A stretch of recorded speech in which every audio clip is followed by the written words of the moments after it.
When I was 10 years old, I witnessed a man die right in front of me, and there was absolutely nothing I could do to help. It's not something I'm proud of, but I was just a scared little kid back then. My parents often left me home alone. I'm not saying they didn't love me deeply like most couples with an only child do, but I wasn't exactly at the top of their priority list most of the time. That said, there were certain privileges. I actually enjoyed being alone. It meant I could do whatever I wanted around the house and mess around as much as I liked when they weren't home. As long as I cleaned up before they got back, there wasn't much they could complain about. What they didn't know couldn't hurt them, right? This particular night happened in early February, when my parents went out to celebrate Valentine's Day a bit early. It wasn't the actual date yet, but it was their wedding anniversary. They'd been married for about a decade and a half, and as usual, they made a big deal out of it every year. Outside, snow was falling beautifully, creating a peaceful scene that made me want to go out and enjoy it while they were away. But I was terrified of accidentally locking myself out and freezing to death before anyone could come help. Around 10 p.m. my mom called and told me they wouldn't be home until morning. Of course, this wasn't the first, or last, night I spent alone at home, so I reassured her I'd lock up and go to bed on time. Naturally, like most kids, what I promised and what I actually did were two very different things. If I had been a bit more obedient, I would have been tucked under my blanket in bed already. But even by midnight, I was still happily watching horror movies downstairs when my mom called back. Yes, those movies often gave me nightmares just like she warned, but I still loved them. Our TV had a bunch of great cable channels, so it wasn't hard to find something that perfectly fit the late-night spooky mood. Just when I started craving the comfort of my bed, a sudden noise outside made me jump. I glanced out the living room window and saw a man running and screaming in sheer panic. My imagination, combined with the horror movie I'd been watching, immediately went into overdrive trying to make sense of what could be happening. He was yelling for help, his voice full of horror and desperation as he ran to nearby houses, banging on doors. "Help! For God's sake, someone please help me!" He shouted into the night, fists pounding on doors and walls. Most of the houses around us had already gone dark, but I couldn't tear my eyes away from the scene. What could possibly be terrifying this guy so much? I wondered. I'd always been a child with an overactive imagination, so this frightened stranger immediately sparked a flurry of wild theories racing through my mind. Everything from a bloodthirsty serial killer to an actual demon chasing him flashed through my subconscious as he continued to cry out for help. It was a typical suburban street I grew up on, no different from thousands of others scattered across the country. Days and nights passed with very little worth noting, except for the occasional car parked along the curb or a petty argument between neighbors over something utterly trivial. There was never anything truly exciting or noteworthy. Eventually, the man reached my doorstep, pounding on the heavy wooden door while shouting at the top of his lungs, begging to be let in. I was just a kid. What was I supposed to do? "Please help me. They're coming," he screamed from the other side. "Let me in. For God's sake, save me." Curiosity swelled within me. I dragged a chair over to the door and climbed up to peek through the peephole. The man looked pretty young, maybe in his 20s, although with my 10-year-old sense of age, he could have just as easily been pushing 50. He had a dark beard, wore a sky blue hoodie, a beanie, and thick gloves. It was absolutely freezing outside, and the guy looked like he was about to collapse from the cold. "Please let me in," he whimpered, his voice trembling in a way that suggested he was on the verge of tears. "Please help me. I'm begging you." I felt terrible for him, but I couldn't just let a stranger into the house, even if I believed he was genuinely terrified. I wasn't even allowed to have friends over when my parents were out, let alone a grown man I'd never seen before. "I can't help you." I called through the door, hoping he'd move on to the next house once he realized a kid was the only one home. But that only made him more desperate. "Please, kid. I swear to God I won't hurt you. I just need to get inside. My dad says I'm not allowed to let strangers in. I'm really sorry. But please. I'm begging you. I'm sorry. I can't. My parents would kill me." Suddenly, the man spun around and pressed his back against the door, his head just inches from the peephole. I had no idea what the hell was going on. "Oh God," he whispered from the other side of the door. I jumped down from the chair and rushed to the living room window. Just as I touched the glass, the man outside started screaming again. His cries were no longer intelligible, just raw, panicked wails. He pounded on the door more violently than before. I could hear the doorknob rattle as he tried to force his way in, but I had locked it properly just like my mom had told me to. "For God's sake, let me in. Please." Looking out the window, 3 black shapes darted across the street in front of me. They were almost blurry, like I was seeing them through an out-of-focus camera lens. I couldn't even tell what they were because they moved so fast, my eyes couldn't keep up. Whatever the hell they were, the moment they came into view, every ounce of fear in my body ignited. I yanked the curtains shut, dropped to the floor beneath the window, and pressed my back against the cold drywall, trembling uncontrollably. Because I knew, if those things really wanted in, they could rip through that wooden door like it was paper. When I was 10, I saw a man die right before my eyes and couldn't do anything to help. It's not something I'm proud of. I was just a timid kid back then. My parents often left me home alone.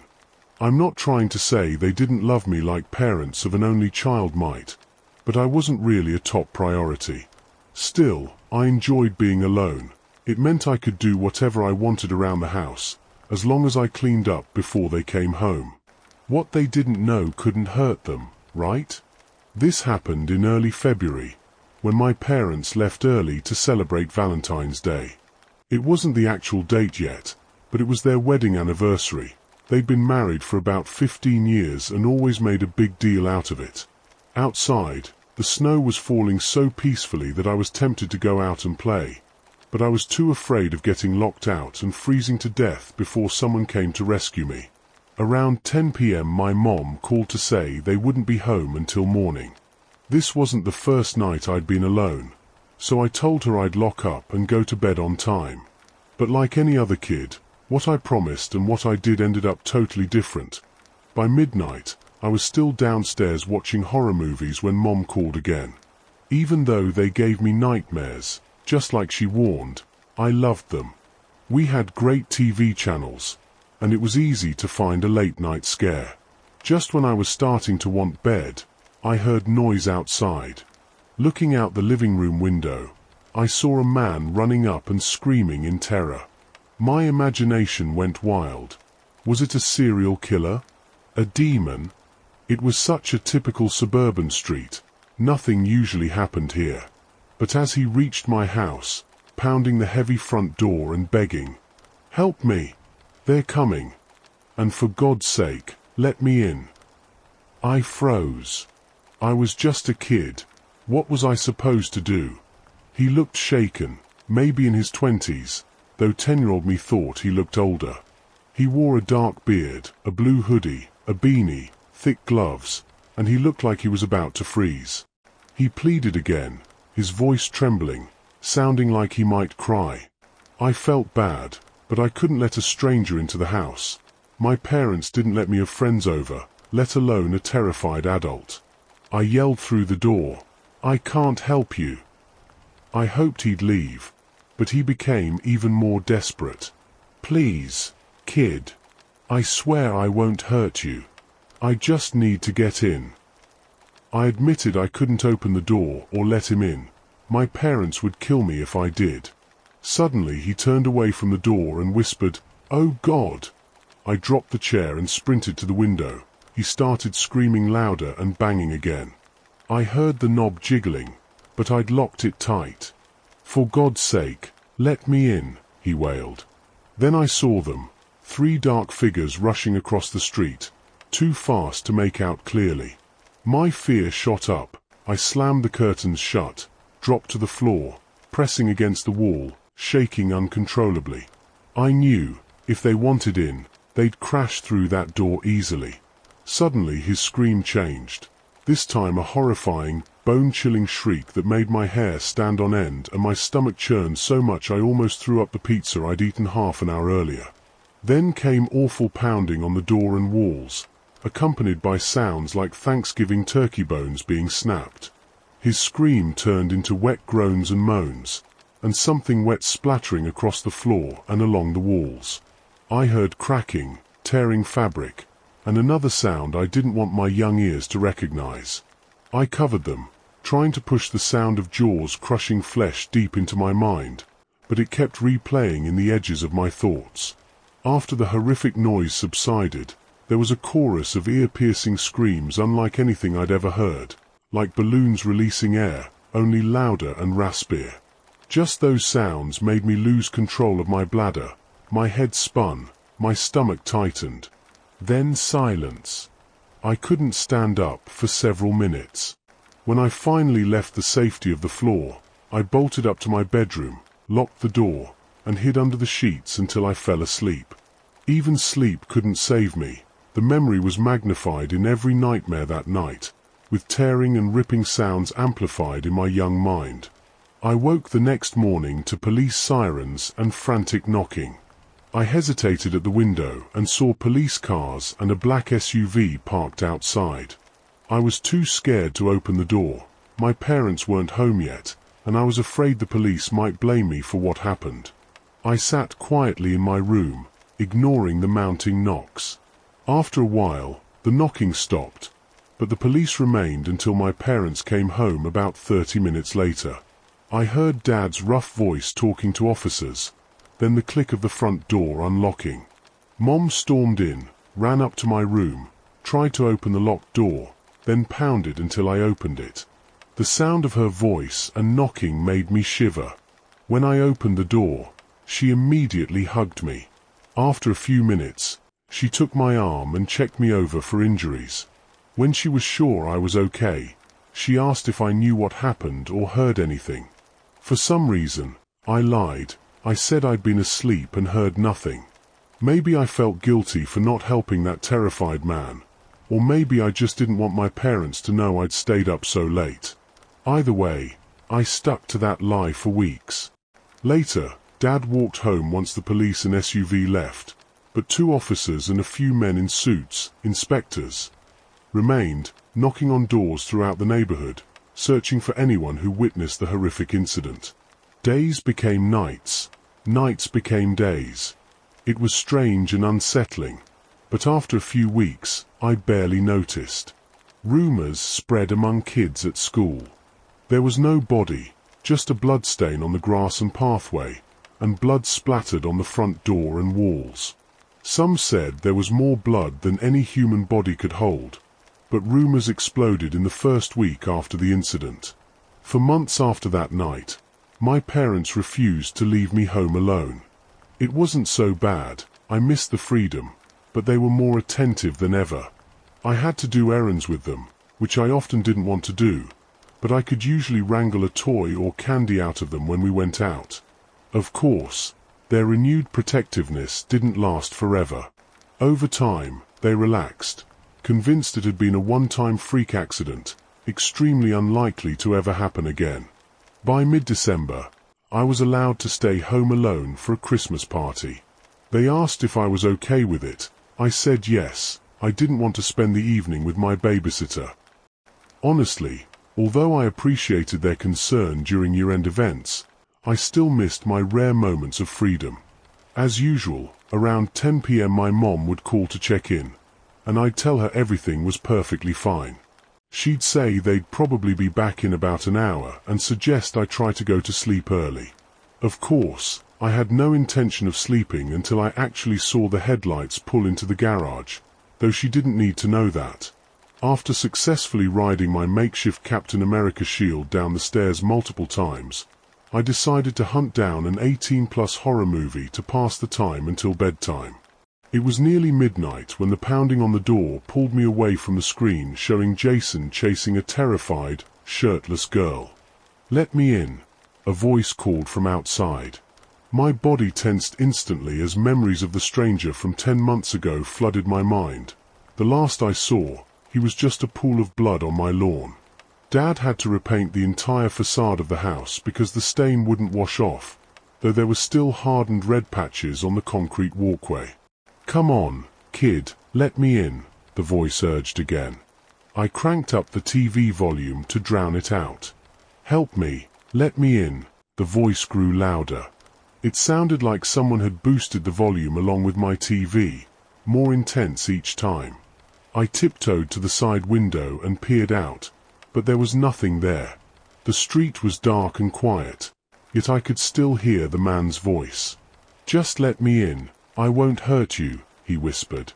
I froze, then quietly moved a chair under the door, climbed up, and peered through the peephole. Nothing. Just an empty yard and a blood-stained walkway. "Come on, kid, you can save me. You know you can," he pleaded. Still nothing outside. I even squinted to see if someone was crouching low, though the voice was coming from right at the level of the peephole. I tried to convince myself it was just too much candy or a hallucinatory consequence of sledding down the stairs. Minutes passed. The invisible stranger's murmurs continued until I finally decided to turn off the TV and go to sleep. Even with the fan on for white noise, I still heard him. His voice seemed to come from right outside my second-floor window. I held 2 pillows over my head, but the cries continued unabated.